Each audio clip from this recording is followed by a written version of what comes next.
Welcome, friends and diecast collectors. You have joined me for an all-new episode of Diecast Emporium. In today's video, we're going to be taking a look at an all-new NZG model, new for the later part of this year, 2022. This is the 150th scale Wirtgen Group 220 SM 3.8 surface miner. The clue is in the name. What is a surface miner, you ask? Well, it mines material at or near the surface. Coal would be one example. It has a large milling drum, similar to what you may be familiar with on a coal planer. And it goes around and mines that material and leaves it behind, along with the overburden, in what are known as wind rows, where a wheel loader can come and scoop up that material, load it in dump trucks, who would then take it away for processing.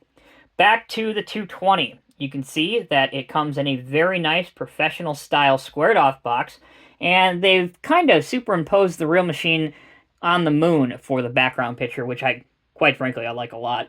There's the Wirtgen name with the new Wirtgen logo. The Wirtgen Group contact information, all of that is their headquarters, their Germany headquarters. It is a German company after all. Same thing over here, distributed by another picture of the model on this side, Surface Miner 220 SM 3.8, a Wirtgen Group company. This side flap. If you're a collector, this is really the information you should probably be retaining if you need to look this model up. NZG article number, which is the item number if you want to order this model, 1036, again, made by NZG, scale 1 to 50 scale, and there's the barcode if you need that. For the rest of us, let's go ahead and finally get into this thing and take a look at it. I am filming this review as the Bauma exhibition is going on simultaneously, so it will be very interesting to see what other new models come out as a result of that exhibition and show. So, inside the box we are presented with 2 polystyrene formers that you have to cut the tape here, which I've already done to save us some time, and a single sheet of instructions. This tells you some of the working features on the model, including the folding down access stairs, the opening side compartment, these 2 optional weights that you can put in the back of the model, and some other features of the drum. Okay, back to the unboxing. The boxes are also marked top and bottom, so you don't end up unboxing your model upside down. Model is housed in the bottom of the styrofoam and covered with a piece of paper. Here is the bag of parts, including the 2 weights, should you want to put those in the back, as well as some spare track links should your tracks break and you need them. Finally, be careful what you grab onto. This model has a lot of small and breakable parts, but it is not twist tied to the bottom of the styrofoam, so all you need to do, lift up your model, and you are ready to display it. Okay, very quickly, remember those couple of weights that I mentioned? Well, they go back here, and you have to put them in just a certain way, because if you don't, they will not fit. So make sure you do that, again, to save time. I am not going to do that during the video, but just note that they go in the back if you want to put them there. Okay, continuing on. You can see the tracks are covered in this shrink wrap-like material. Again, that is to prevent them from separating during shipping. I am actually going to leave them on my model for the sake of the review, because a lot of times I do keep my models in storage unless I am immediately putting them in my display case, which I'm not doing with this model. Okay, decals and details.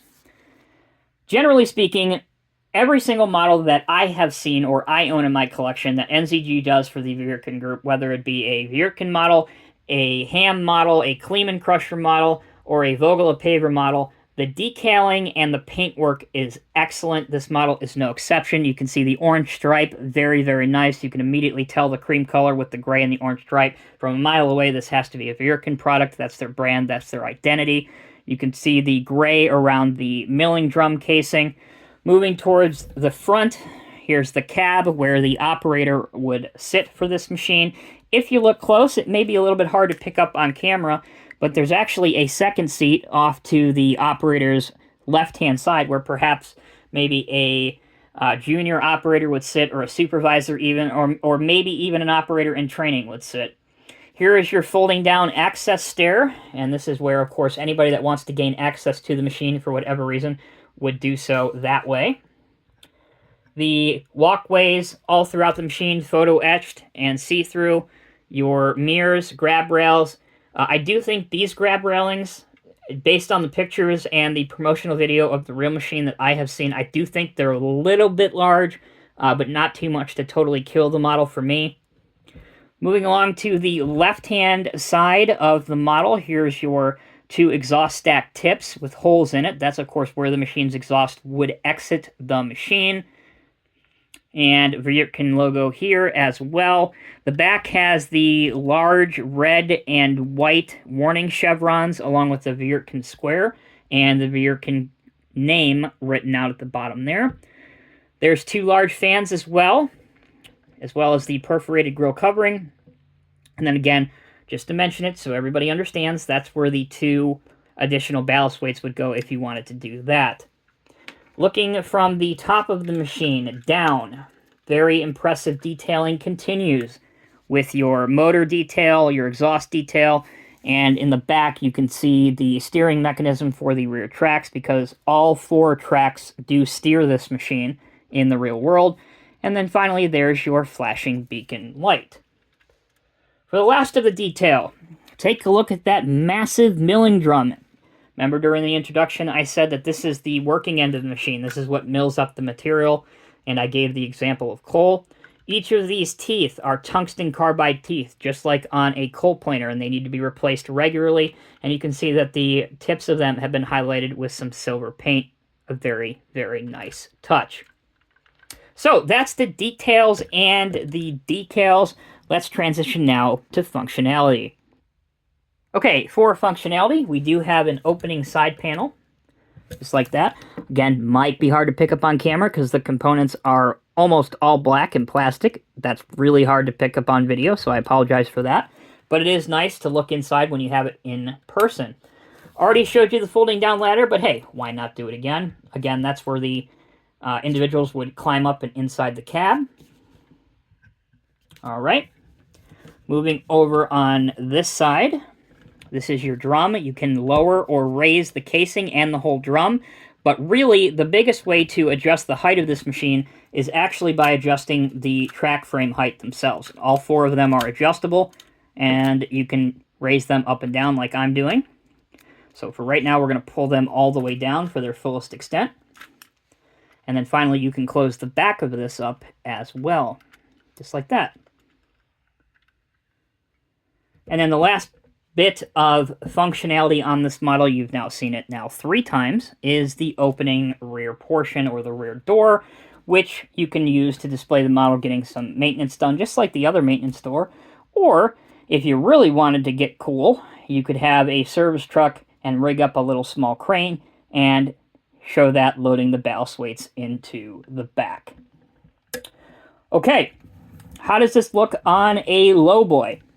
Well, one thing you need to keep in mind is this is not a huge surface miner. In fact, if you look at the top of your screen right now, I reviewed several years ago NZG's other Wirtgen surface miner. I believe it's a 4200. That is probably 2 to 3 times larger than this.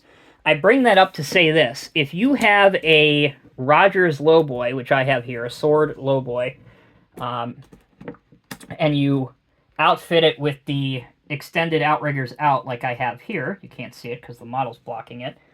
But this will fit. Not sure exactly in terms of legality how legal it would be in most states, but let's be honest, we're dealing with models here and not the law. And as you can see, it does make a pretty convincing load. I would assume that you probably have to take the drum off in the real world, but again, we're not talking real world. We're talking 150th scale, adult scale models, high-end models here. And in my opinion, if that's worth anything to you, which I certainly hope it is, that's why you're watching Diecast Emporium, I think it does make a pretty good looking load. So that will wrap up my review of the 1 to 50 scale NZG Wirtgen Group 220 SM 3.8 surface miner. I think this would make an excellent addition to any scale mine collection, or if you're into heavy equipment at all, or perhaps you're looking for a holiday gift for someone that operates this machine in the real world. Thank you all so much for watching. If you enjoyed this video, please like it and share it with your friends. And if you're new here, please hit that subscribe button, as every single subscriber really helps with the growth of this channel. Thanks again, guys. Take care. Be well. I'll see you in the next review.